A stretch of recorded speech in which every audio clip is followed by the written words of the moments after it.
Conocí a Gonzalo Arango en el Liceo de la Universidad de Antioquia, en toda la plazoleta de San Ignacio, en el edificio tradicional. Fuimos compañeros de grupo y desde entonces la amistad y la admiración fue muy grande porque él era el poeta, el orador, el escritor, el intelectual, no del grupo sino de todo el liceo. Se destacaba en todo el ámbito estudiantil. Nunca fue un estudioso, pero sí un buen estudiante, en el sentido de que lo que no lo aprendía de los profesores, lo intuía, lo adivinaba por un don especial, por una inteligencia que se anticipaba siempre a las cosas, brillante y gracioso, porque tenía un sentido del humor único. Se fortaleció esa amistad por el vecindario. Vivimos casa con casa en el barrio Boston, en la calle Ribón con la avenida Cali. No era sino doblar la esquina y nos encontramos en una de las casas. Siempre que yo lo buscaba, casi nunca lo encontraba. Él se desaparecía de su casa 15, 20 días, un mes, noches enteras, sin que su madre ni sus hermanas supieran por dónde andaba. Él andaba en sus inquietudes de formar un movimiento con los estudiantes de los liceos o colegios aristocráticos de Medellín, pero sobre todo con el Instituto Jorge Robledo, que fue como el germen que le dio los primeros alumnos y que fueron mis alumnos porque yo era profesor en el momento del instituto. Ahora les cuento la anécdota. Gonzalo, en el Café Miami del Parque de Bolívar, desaparecido hoy día, montó sus cuarteles. Ayer donde él reunía el grupo de rebeldes, de insurgentes, de contestatarios, de personas liberadas, que se estaban liberando de la autoridad paterna, se estaban independizando de toda esa carga tradicional antioqueña que pesa sobre las familias. Una ruptura con eso fue lo primero. Después vinieron las otras rupturas. Casi que cuando se atrevió a romper con lo religioso y con Dios,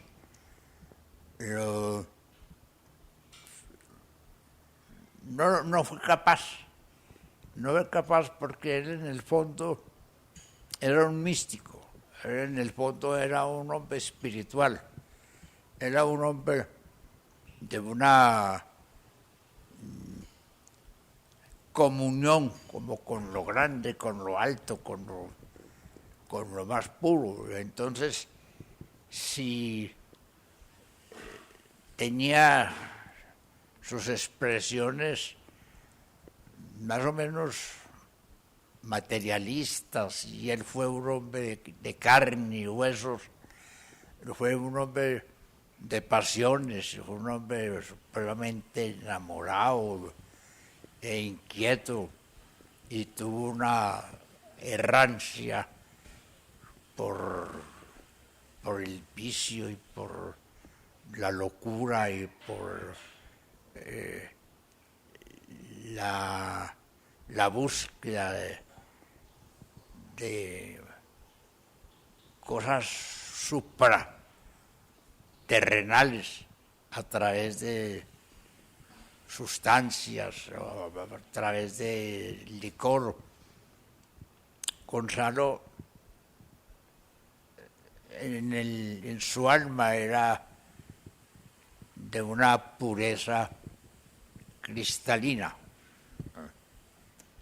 Alguna vez fuimos a donde Fernando González, a otra parte, donde estaba el maestro muy enfermo de una bronquitis y fue poco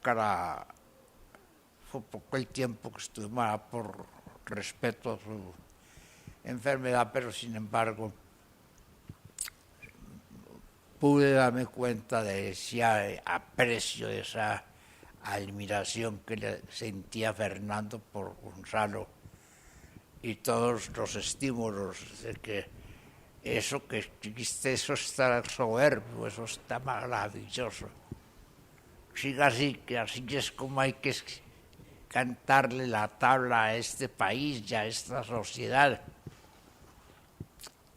Después, en una tercera visita a Fernando González, casi de despedida, porque ya estaba también bastante limitado, le expresó que él iba a ser considerado como el gran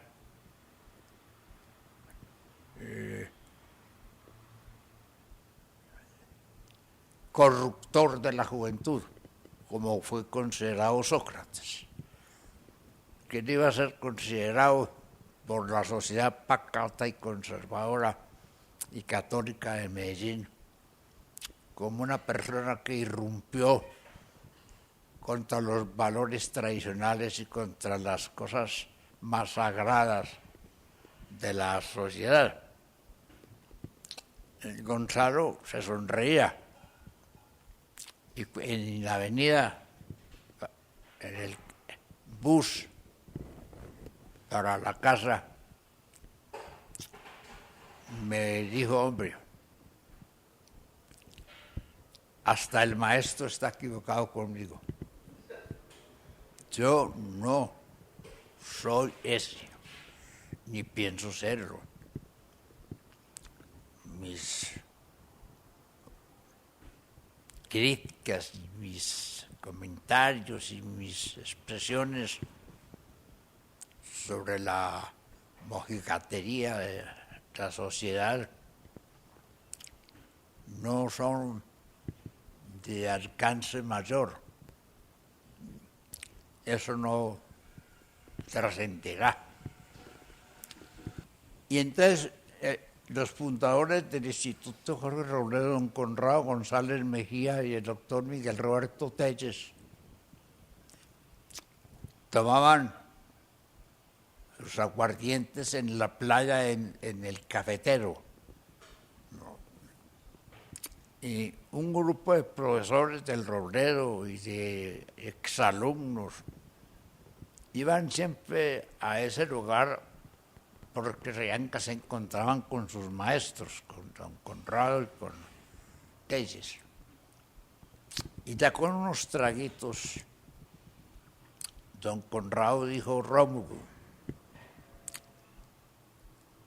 no te echamos del Robledo por consideraciones muy altas, porque tú tienes un gran futuro en la educación. Tú vas a ser una persona que vas a llegar muy alto, pero tú eres el gran corruptor. Tú le prestaste la materia prima a Gonzalo, al nadaísmo. Tú corrompiste aquí con Camus, con Sartre, con todos los existencialistas ateos, y tú les trajiste como autores y como lecturas precisamente esas, como si fueran las únicas, y profundizaste en ellas y sacaste un grupo grande, empezando por mi hijo, el hijo de don Conrado Darío, murió en su ley. Amílcar Osorio, Lemus,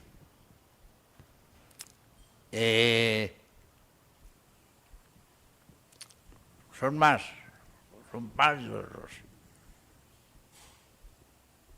los de la primera guardia, y que todavía hay, Humberto Navarro, Cachifo, fueron el grupo fundamental del nadaísmo. El semillero estaba ahí, y estaba por culpa mía. Yo fui el que los corrompí, yo fui el que los pegué la gran violación en ese sentido intelectual. Entonces, claro, aunque fue con tragos y fue charlando y fue amistosamente, la anotación de don Conrado me marcó, me dejó como un sentimiento de culpa y como una verdad que de alguna manera, para bien o para mal, yo tengo que ver con esa formación del nadaísmo. Yo personalmente, en las tertulias que se hacían sobre Genet, Artaud, ¿no? Era feliz. En la Biblioteca Santander del municipio de Medellín, y que sería más tarde la célula fundadora de la Piloto, la dirigía Bernardo Bler Gutiérrez, un intelectual muy inquieto que dirigía una revista llamada Gente. Y él nos prestó a unos amigos un salón de la biblioteca para que pudiéramos los sábados ir a hablar de literatura y a leer los cuentos y a leer los poemas, y a hacer realmente una tarde literaria. Y el primero era Estanislao Zuleta. Al lado de Estanislao Zuleta estaba Mario Arrubla, estaba Delimiro Moreno, estaba Gonzalo Arango, Ramiro Montoya, Iván Garcés, un médico ortopedista hoy día muy famoso, Miguel Montoya Vélez, casi de la edad mía. Ese grupo hablábamos y nos poníamos tareas.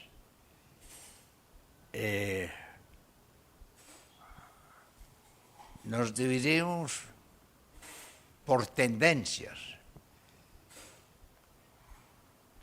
Ramiro Montoya, que vive en Madrid, era un gran orador, un extraordinario improvisador. Y entonces disfrutábamos poniéndolo a improvisar sobre cualquiera de los temas de actualidad. Yo hacía mis poemitas que luego algunos fueron premiados por la Universidad de Antioquia. El primer premio de poesía de la Universidad de Antioquia, donde se estableció que cada año se daría, pero el primero que se dio es el mío. Por ahí tengo testimonios de su país. Me dieron plata y unos libros, ahí tengo los libros con el sello de la universidad. Bueno,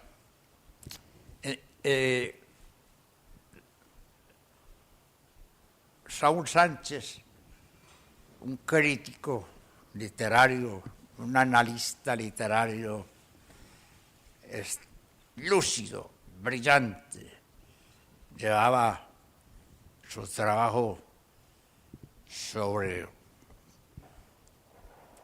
Joyce o sobre Kafka o sobre cualquiera de los autores de moda del momento. Y así, cada uno de acuerdo con su inquietud, exponía y se nos iban las horas, de las 10 de la mañana a las 3, 4 de la tarde y muchas veces mucho más. Ese grupo terminó dividiéndose. Zuleta era un hombre muy brillante, un hombre demasiado inteligente, un hombre de un sentido del sarcasmo y del humor demoledores, un hombre intuitivo y de una lucidez mental asombrosa, que él, que era el menor de todos, era el verdadero jefe, era el maestro de esa tertulia. Él era el maestro por sus dotes, por sus condiciones intelectuales, por su inteligencia.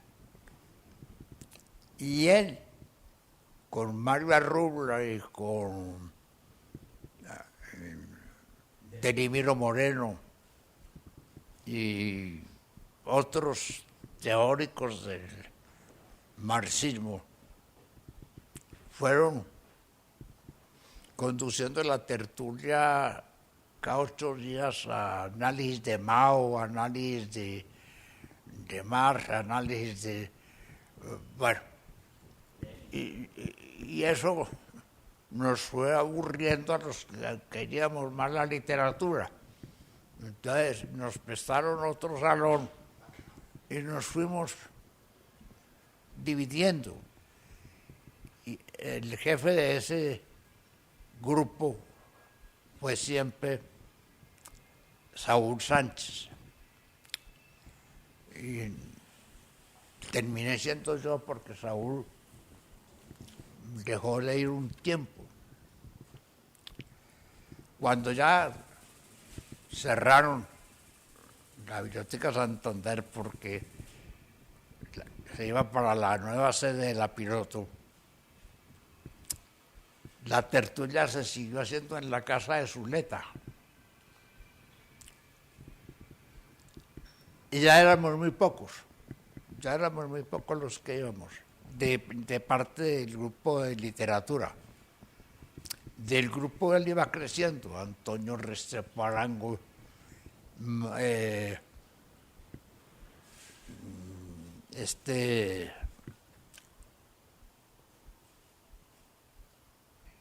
que ha escrito 2 o 3 libros sobre los López, sobre López Pumarejo, sobre Álvaro Tirado Mejía, Álvaro, que estaba muy joven frente al resto del grupo.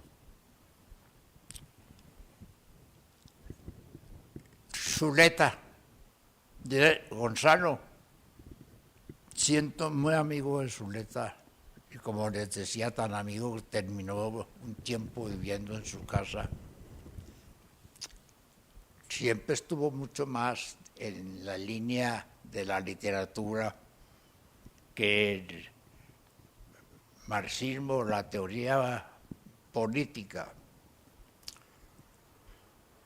Y nos acompañó hasta que llegó el golpe de Estado, en que Rojas Pinilla es proclamado jefe supremo el presidente, y Zuleta se metió en ese mundo, llegó a ser director o agente o representante del Diario Oficial, que era un periódico de 100 páginas, como nunca lo tuvo Colombia ni lo tendrá. Eso era una cosa del otro mundo. La belleza del Diario Oficial. Con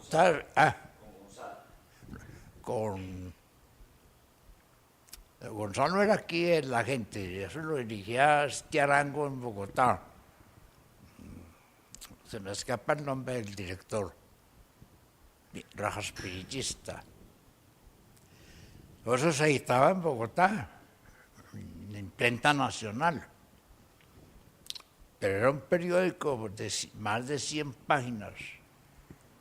Yo tenía 5 o 6 secciones y no se volverá a ver en este país una cosa de esa envergadura. Y Gonzalo era en Antioquia el representante, era un buen puesto. Y cayó el rogasperilismo y fueron perseguidos todos sus más reconocidos admiradores y exponentes, y Gonzalo tuvo que perderse. Se fue para su finca en Andes un tiempo, allá escribió una novela, Más allá del hombre, novela que no se publicó por una circunstancia muy graciosa. Nos la mostró en el Café La Bastilla a un grupo de amigos en los que estaba Ramiro Montoya, Elimiro Moreno, Mario Arrura, Miguel Garcés y Ramiro Montoya, el muy mamagallista. Él dijo que, como les pareció la novela, dijo, muy buena, hombre, muy buena para esto, y cogió un cigarrillo y la fue quemando ahí. Le quemó varios bordes, se quemó con lo que pudo con el cigarrillo. Me supongo que tenía copia de ese original, Zuleta. Pero la reacción de Gonzalo fue que esa novela que iba a ser publicada se quedó inédita. Después de muchos años de muerte de Gonzalo,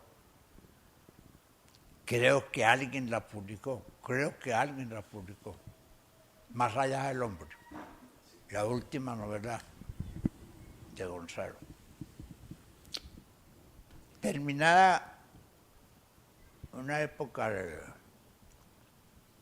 de actividad política, Gonzalo con el Diario Oficial y su regreso a la literatura después de que retorna de su refugio en Andes, se va del todo de Medellín, se va para Bogotá, y de Bogotá emprende varias intentonas de irse a vivir a San Andrés y Providencia, con Angelita, que fue el único amor como que perduró hasta el fondo del alma. Sabe llegar. Es un prosista extraordinario para mí. Tiene páginas que no pasarán y se leerán siempre como de ahora. Medellín a solas contigo, lo leí hace para ahí un mes otra vez. no pierde su... No, y antes al contrario, produce esta ciudad ya sin verde, esta ciudad ya con sus laderas totalmente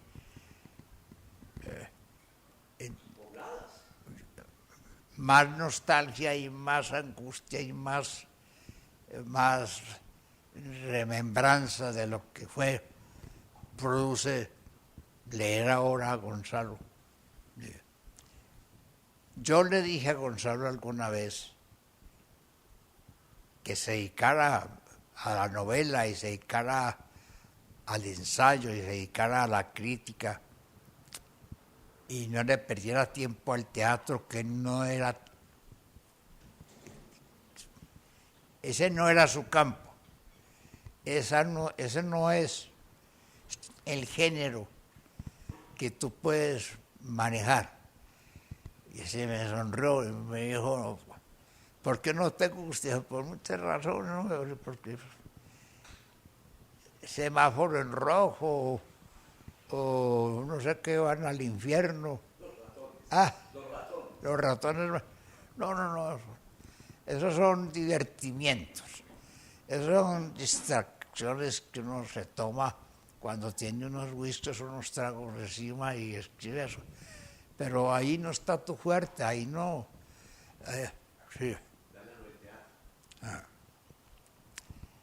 Yo no creo que tenga mucho más que decir de Gonzalo, porque yo me dediqué a la docencia y me dediqué a la universidad y ya hice como una ruptura con las tertulias y con todo ese mundo. Sin embargo, me escribió unas 4 cartas, todas cariñosas, todas muy amables, todas recordando la amistad que siempre tuvimos. Y en mi vida su persona, sobre todo, su persona. Y en segundo lugar, su obra, son para mí muy sagrados, me siento muy comprometido en el recuerdo y en el afecto con eso, mucho.